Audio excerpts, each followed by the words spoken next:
তারা শিশুদের লাশ কাঁধে নিয়ে জানাজায় দাঁড়ায়, আর আমরা সোফায় বসে স্ক্রল করি। এই নীরবতা একদিন চিৎকারে রূপ নেবে।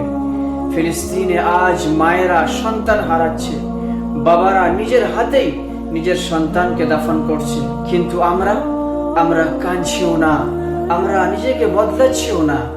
আমরা শুধু দেখছি আর মনে মনে ভাবছি, আলহামদুলিল্লাহ, এটা তো আমাদের সাথে হচ্ছে না।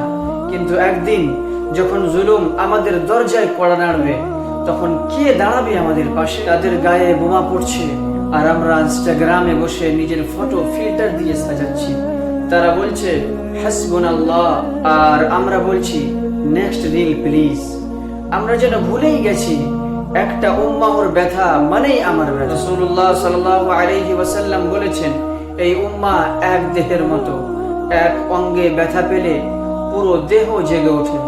আমরা কি জেগে উঠেছি, নাকি আমরা শুধু স্ক্রিনে রক্ত দেখে অভ্যস্ত হয়ে গেছি?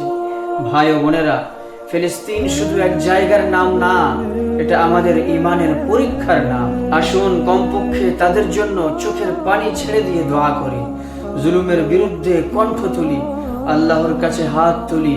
কারণ তাদের রক্ত শুধু মাটি রাঙায় না, বরং তাদের রক্ত আল্লাহর আরশকেও কাঁপিয়ে